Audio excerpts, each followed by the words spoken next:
یہ عرب کنٹریز بھی اگر اپنی یہ جو سوسائٹی ہے اس کو آپ قبائلی سوسائٹی سے اگر آپ جمپ کراتے ہیں، لیپ فارورڈ لے جاتے ہیں، تو آپ اس کو ظاہر ہے انڈسٹریلائز کریں گے کسی حد تک. انہوں نے ترقی تو کی ہوئی ہے، انفراسٹرکچر تو انہوں نے بڑے پیمانے پر اس کو سیٹ اپ کیا ہوا ہے، لیکن مذہبی جو یہ جو استعمال ہے نا، یعنی مذہب دھرم کا استعمال ہے، یہ فیوڈل ایرا کا بنیادی جو پولیٹیکل ٹول ہے یہ یہی ہے. یہ جو ساری منارکیز ہیں یہ کرتی رہی ہیں، تو ان ملکوں میں تو منارکیز ہی 60-70 سال پہلے آئی ہے، 100 سال پہلے آئی ہیں. یہ جو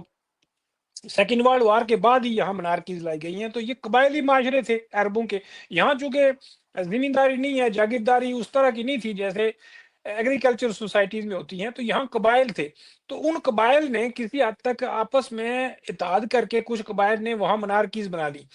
تو اب اس کو یہ کیسے ماڈرنائز کریں گے، اکانومی کو کیسے وہ کر رہے ہیں، جیسا اس نے وہ ویژن 2030 کا دیا، اس میں کافی تبدیلیاں تو آئیں گی. لیکن مذہب کا استعمال تو انہوں نے کولڈ وار کے دوران اسلامک کے جہادیوں کو یا اسلامک کے جو کٹر پنتھی ہیں یا شدت پسند ہیں اس کو تو امریکہ کے کہنے پر سعودی عرب نے اور پاکستان نے باقاعدہ اس کو ایز اے ٹول استعمال کیا کمیونزم کے خلاف. اور تقریباً آپ دیکھیں گے تو انڈونیشیا میں بھی وہاں کمیونسٹوں کے خلاف بڑے پیمانے پر اسٹیٹ کریک ڈاؤن ہوا تھا، اور وہاں تقریباً 500,000 لوگوں کا قتل عام کیا گیا تھا. بلکہ کہا جاتا ہے کہ انڈونیشیا میں تو جس بندے نے گلاسز پہنی ہوں، یہ جو یہ جو آئی سائٹ والی جو اینکیں ہوتی ہیں، اس میں اگر کسی نے گلاسز پہنے اس کو بھی قتل کر دیا جاتا ہے کہ یہ لازمی کسی یونیورسٹی کا یا کسی جگہ جو ہے وہ پڑھنے کے لیے اس نے کوئی یونیورسٹی جوائن کی ہوگی یا کوئی اسکول کالج جوائن کیا ہوگا، تو یہ بھی کمیونسٹ ہوگا. تو وہ اس طرح بڑے پیمانے پر وہاں قتل عام کیا گیا، اور یہ کہا گیا کہ یہ جو کمیونزم ہے یہ اسلام کا دشمن ہے اور یہ گاڈ لیس سسٹم اور اسٹیٹ کی وکالت کرتا ہے. تو اس وجہ سے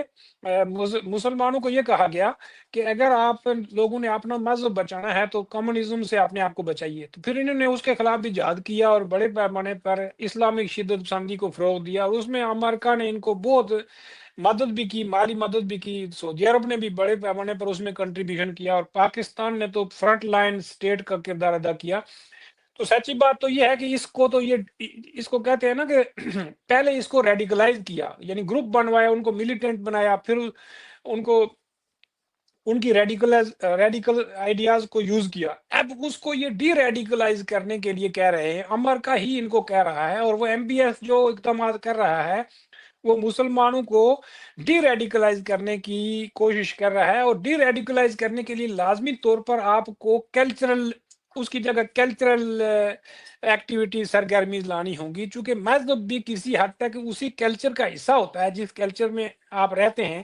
تو اس میں وہ بہت ساری چیزیں میوزک کو لا رہے ہیں اور اس طرح کی چیزیں لا کر نا